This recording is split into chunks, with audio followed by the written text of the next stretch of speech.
আসসালামু আলাইকুম রহমতুল্লাহি ওয়া বারাকাতুহু।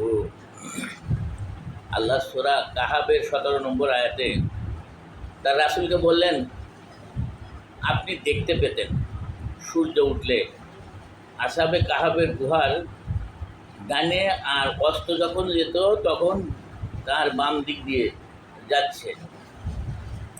তখন তারা ছিল গুহার আঙিনায়, তবুও তাদের গায়ে রৌদ্র লাগতেছে না। 18 নম্বর আয়াতে বললেন, আপনি তাদের দেখলে আপনার কাছে মনে হতো যে তারা জাগ্রত অবস্থায় আছে, অথচ তারা ছিল ঘুমন্ত। আমি তাদের পাশ পরিবর্তন করতাম। আল্লাহ বললেন যে তাদের ডানে বায়ে আল্লাহ পাশ পরিবর্তন করে দিতেন, এবং তাদের কুকুরটি আঙিনায় সামনে দু পা ছড়িয়ে শুয়েছিল। দেখলে মনে হতো সে কুকুর জীবিত। আর যদি আপনি তাদেরকে যখন উঁকি মেরে যদি দেখতেন, আপনি ভয়ে তাদের পিছনে পালিয়ে যেতেন। তার মানে বোঝাই যায় যে যে অবস্থায় ছিল দেখলে ভয়ই লাগতো। আর 19 নম্বর আয়াতে আল্লাহ বললেন,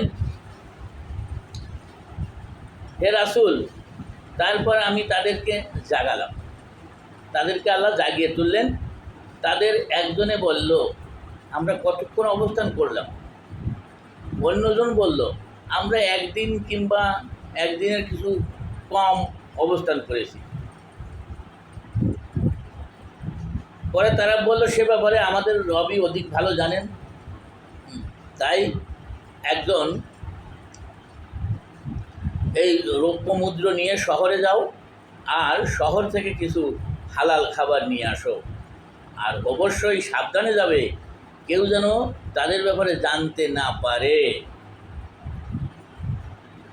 20 নম্বর আয়াতে আল্লাহ বললেন, যদি আমাদের ব্যাপারে তারা বলতেছে যে আমাদের ব্যাপারে তারা জেনে যায়, যদি জেনে যায় তাহলে তারা আমাদেরকে পাথর মেরে হত্যা করবে, আর তা যদি না হয় আমাদেরকে তাদের ধর্মে ফিরিয়ে নিয়ে যাবে, আর তখন আমরা কখনোই সফল হতে পারবো না। এরপর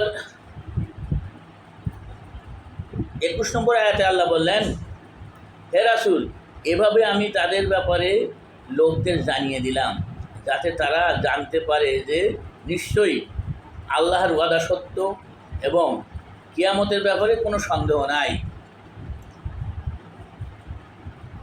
তখন এলাকাবাসী তাদের বিষয়টি নিয়ে বিতর্ক করছিল।